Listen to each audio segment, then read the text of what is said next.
Hey everybody, happy Indigenous Peoples Day, and this is Matt Spencer coming to you from Brattleboro, Vermont. And today is the official release day of my new book, The Blazing Chief, Book 3 in the Deschembine Trilogy. And this, as some of you know, has been a long time in the coming. This series has a long, weird publication history, but now the whole story is out, and I will provide a link in the description below here on YouTube of where you can order it.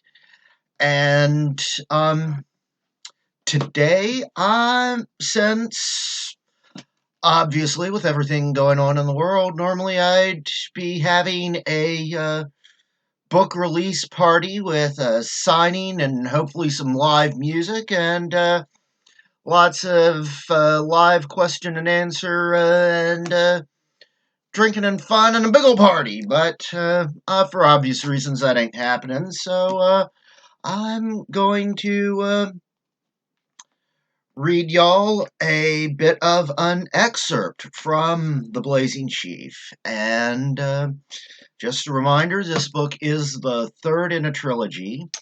And so if you've only read The Night in the Land, then and haven't read The Blazing Chief or haven't read The Trail of the Beast yet, then you might get spoiled on some things, be very confused about how did these characters get from here to there. And if you have read the first two books, then well, you'll just be getting not really any big spoilers, but a little catch up with some of our heroes, such as they are. And and if you haven't read any of them yet, then well, this will just give you a little taste for what you're in for. But anyway, I guess I'll quit spinning my wheels here and read you a bit of an excerpt from The Blazing Chief. Oh, by the way, just content warning. I don't remember what all the contents are that some might feel objectionable, but it's one of my books, so there's, violence, foul language, and bad attitudes left and right. So consider yourself warned. But anyway, here we go. A forward curved serrated blade licked out of a winter coat through misty night air. It punched, slid through muscle, sawed a rib in half, and speared a heart.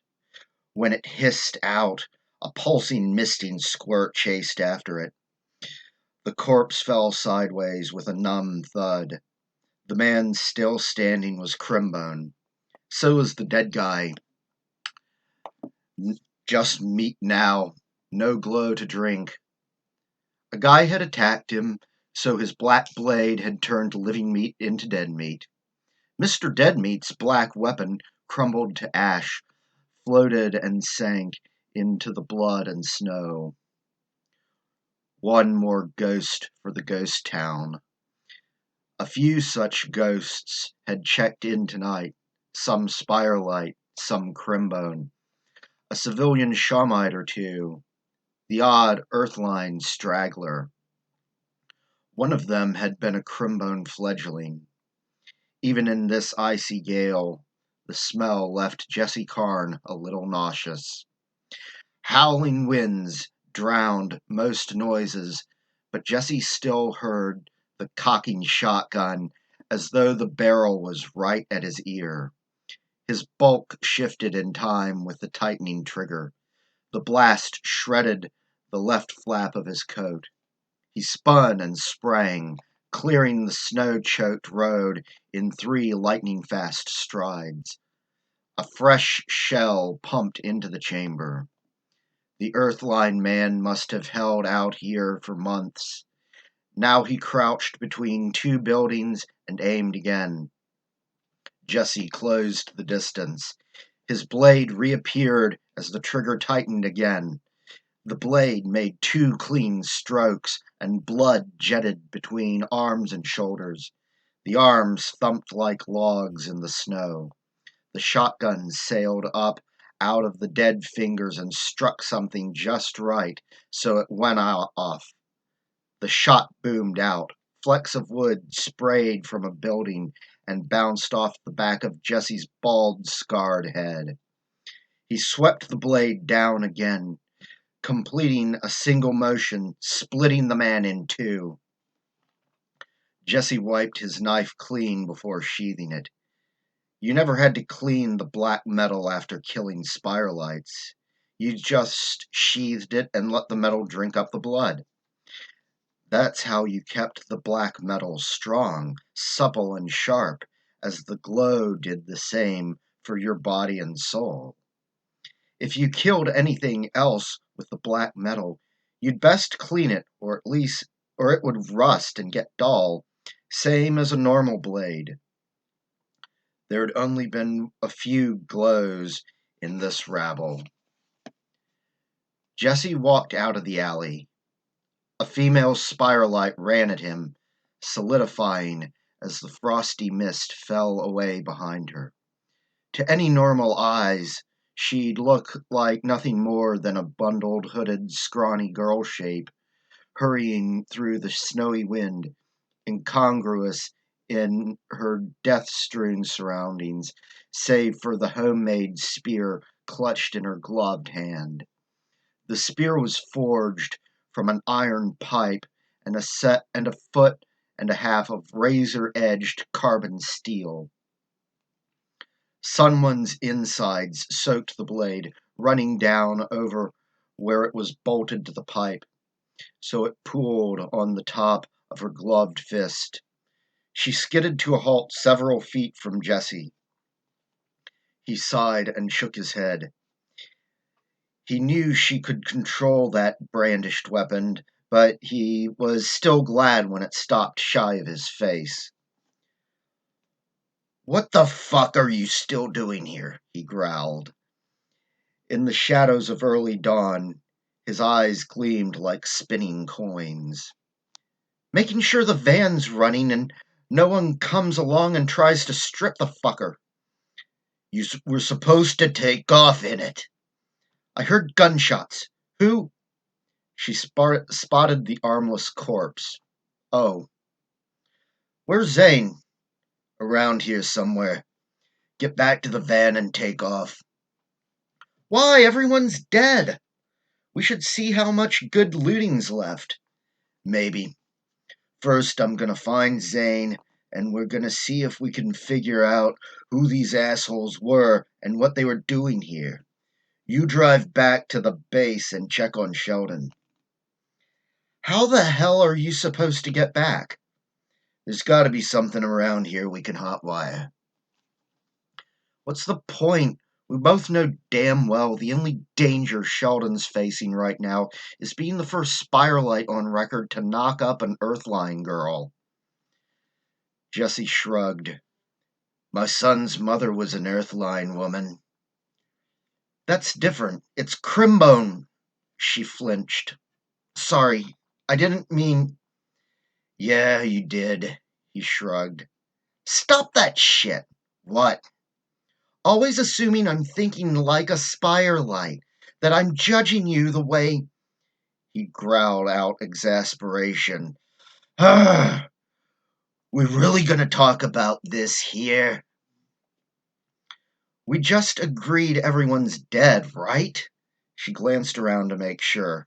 "So yeah, get it through your skull. I don't think like that. I just think like me." "Yeah, you do. And last I checked," he thought, "you're a spirelite." Jesse knew better than to expect countless ages of religious and cultural conditioning across 2 worlds to just go away in one person, no matter how unique they thought they were. This young crowd these days sure thought they were something special. She wasn't wrong, though. about looting the place. The base was good on rations at the moment, but they could never be too well supplied. There weren't many hunters in the group, nor was there enough local game to feed everyone, especially at this time of year. Jesse, Zane, Crawler, and Sally had taken to scouting out and raiding any nearby towns they could find. Funny enough, they hadn't found this one till tonight. Crawler's familiar had showed up with the news of trouble to the east. They'd piled into the van and followed the creature as it soared between the treetops ahead of them, till they found themselves here. Another shape darted up the street, opposite the way Sally had come. This one was tall and broad and bald like Jesse, black as the snow was white. Gore and bits of splintered bone clotted the head of the spiked-capped hammer in his left fist. "Where's Crawler?" "Dead." "How?" asked Zane. "A small hemorrhage." "The words small and hemorrhage don't go together, man." The news of the death of one of their own hung heavy over all three of them. Sally finally said, "Who else bets the name Balthazar goes with this shit?" She waved her spear at the seeping heaps that darkened the white street in spreading pools. Those attackers had once been Crimbone, Shawmites, and Spiralites, but they hadn't been any of those things for a long time, or anything else recognizable. Jesse didn't have a word for the surgical mutilation that had refashioned them. "How do you guess?" Sally thumped the butt of her spear against the ground. "So why were they here?" "We're that way." She cocked her head at the road leading back to the base town. "They weren't after us," said Zane. Jesse and Sally both looked at him in confusion. He gestured for them to follow. On their way sat the red van with a massive snowplow blade rigged to the front. Zane yanked open the ice-crusted handle Zane yanked on the ice-crusted handle so his door crunched open. He snatched the jug of liquor he'd been passing around earlier. He took a deep swig, felt the liquid warm his throat and guts, then held out the jug for Jesse and Sally. A shrill scream of burning rubber shredded through the stillness. Jesse and Sally sprang backwards onto the sidewalk. The headlights of a pickup truck closed in. A drawn-out nasal hoot sounded, "Time for some Deschembine roadkill, motherfuckers!" Zane growled irritably and ran at the headlights like he was playing chicken. His arm cocked back, the jug sailed through the air and collided with the windshield. Both shattered in a shower of glass. The truck spun out of control, then flipped and plowed into one of the abandoned storefronts. A booming thunderclap rolled from the demolished porch like a shockwave. Twisting metal and snapping wood shrieked and barked. Zane trudged into the cloud of sawdust and splinters that mingled with the snow. The driver had come halfway out, on his back, spine and guts crushed at the waist between the truck and the porch boards. Half his face was too much of a mess to tell if the left eye was still there. The other eye widened, swollen and bloodshot. He gurgled red foam. Zane's hammer swung down like a croquet mallet, splattering the skull across the porch. It never stopped weirding Jesse out, hearing Earthline people more or less speak the old world language. Sheldon's Earthline girlfriend was the one exception, he guessed. It helped that she never tried to kill him. Jesse and Sally sprang off the porch. "You asshole," Sally shouted at Zane, grinning. "That's alcohol abuse." Another fainter noise drew them all up sharp. The grim humor bled from Sally's face. A chorus of dragging feet came from the direction in which Zane had been leading them. Some of those feet were trying to run. It wasn't happening. Zane motioned for Jesse and Sally to stay cool. Apparently, he'd found some friends, about a dozen of them. In the first faint glow of morning, the approaching figures grew hazy gray outlines. They still had that special spring in their step, the kind you don't find in earthline bone structures. They were all torn clothes and bloodshot eyes, splotchy bandages, and gimp legs. Sally hung back, her face turned to stone, and her spear shifted in her grip. Jesse didn't blame her, no matter how broken down these unknown Crimbone looked. Jesse peered harder at the man and woman in the lead. He could see more of their faces than the rest, partly because they were closer through the mist, partly because they were less bundled up than the others, like they'd given some of their clothes to the less hardy of their number. Then he recognized the hard, bright young eyes within sunken, element-hardened faces. It had been 5 months since he'd seen them. By the look of them, it might have been 20 years.